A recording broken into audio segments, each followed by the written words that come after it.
Daily Words of God.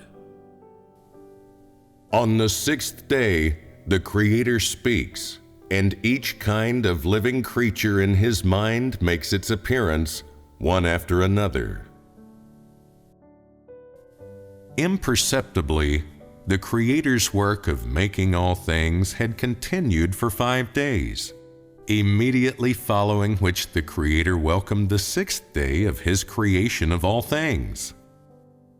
This day was another new beginning, and another extraordinary day. What, then, was the Creator's plan on the eve of this new day? What new creatures would He produce? Would He create? Listen, that is the voice of the Creator. And God said, "Let the earth bring forth the living creature after his kind, cattle and creeping thing, and beast of the earth after his kind." And it was so. And God made the beast of the earth after his kind, and cattle after their kind, and everything that creeps on the earth after his kind. And God saw that it was good. Genesis 1:24 through 25. What living creatures does this include? The scriptures say cattle, and creeping thing, and beast of the earth after his kind, which is to say that on this day there were not only all sorts of living creatures upon the earth, but they were all classified according to kind, and likewise God saw that it was good. As during the previous 5 days, with the same tone, on the sixth day the Creator ordered the birth of the living creatures that He desired, and that they appeared upon the earth, each according to their kind. When the Creator exerts His authority, none of His words are spoken in vain, and so, on the sixth day, each living creature that He had intended to create appeared at the appointed time. As the Creator said, "Let the earth bring forth the living creature after his kind," the earth was at once filled with life, and upon the land there suddenly emerged the breadth of all sorts of living creatures. In the grassy green wilderness, stout cows, swishing their tails to and fro, appeared one after the other. Bleating sheep gathered themselves into herds, and neighing horses began to gallop. In an instant, the vast expanses of silent grassland exploded with life. The appearance of these various livestock was a beautiful sight upon the tranquil grassland, and brought with it boundless vitality. They would be the companions of the grasslands, and the masters of the grasslands, each mutually dependent on the other. So too would they become the guardians and keepers of these lands, which would be their permanent habitat, and which would provide them with all they needed, a source of eternal nourishment for their existence.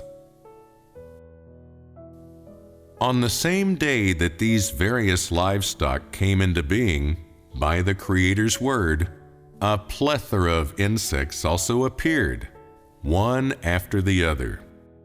Even though they were the smallest of the living things among all creatures, their life force was still the miraculous creation of the Creator, and they did not arrive too late. Some fluttered their little wings, while others slowly crawled. Some hopped and bounced, others staggered, some barreled forward, while others quickly retreated. Some moved sideways, others hopped high and low. All were busy trying to find homes for themselves. Some pushed their way into the grass, some set about burrowing holes in the ground, some flew up into the trees, hidden in the forests.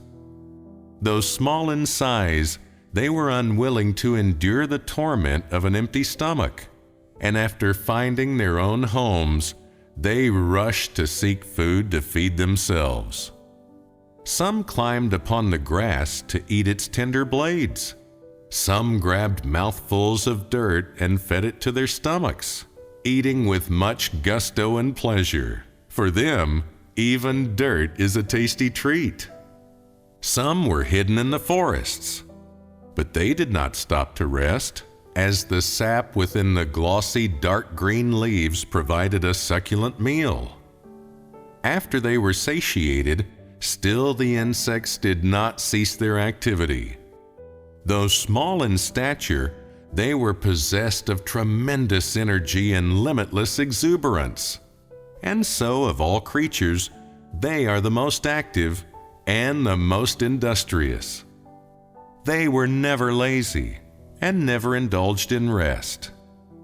Once satiated, still they toiled about their labors for the sake of their future, busying themselves and rushing about for their tomorrows, for their survival. They softly hummed ballads of various melodies and rhythms to encourage and urge themselves on. They also added joy to the grass, trees, and every inch of soil, making each day and each year unique.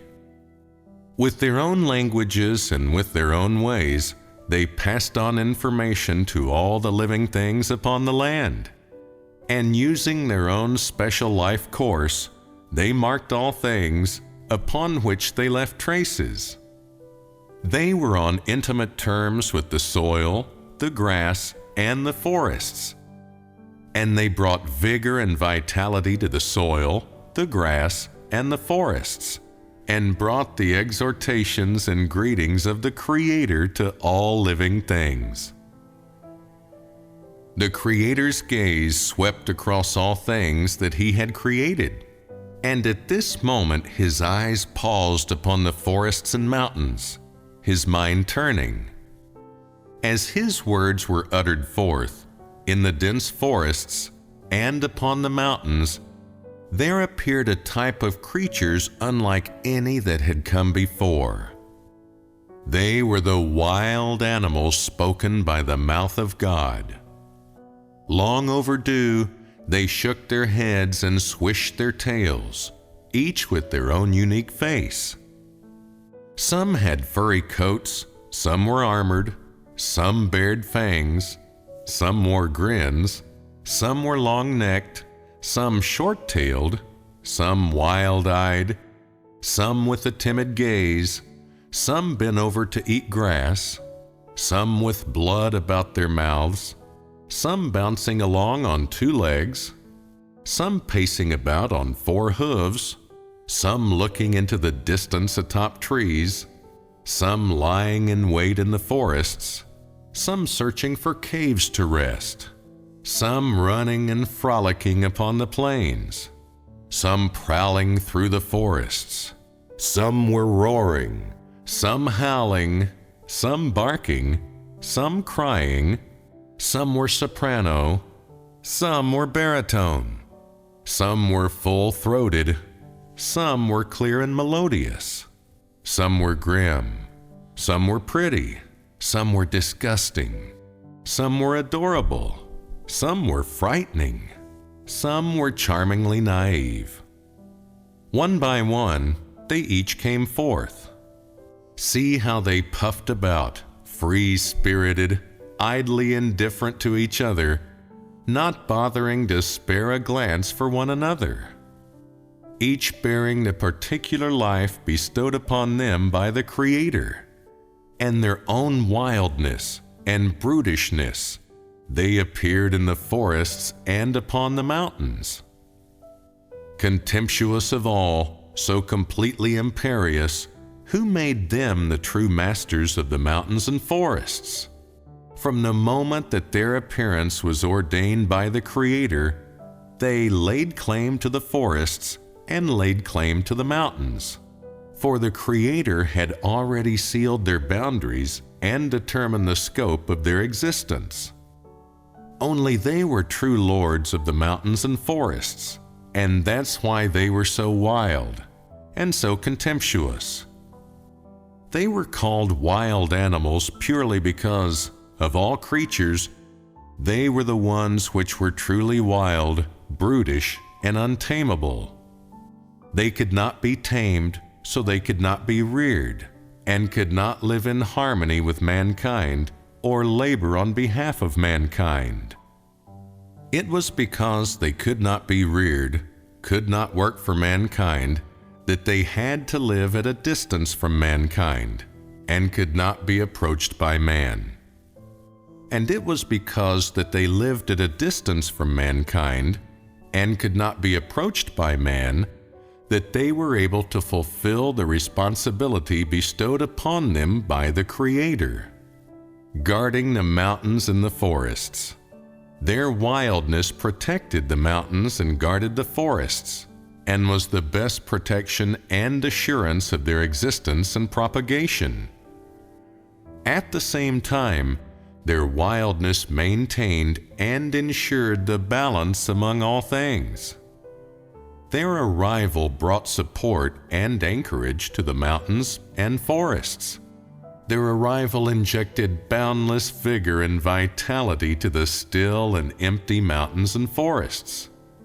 From this point onward, the mountains and forests became their permanent habitat, and they would never lose their home, for the mountains and forests appeared and existed for them, and the wild animals would fulfill their duty and do everything they could to guard them. So too would the wild animals strictly abide by the exhortations of the Creator to hold on to their territory, and continue to use their beastly nature to maintain the balance of all things established by the Creator, and show forth the authority and power of the Creator.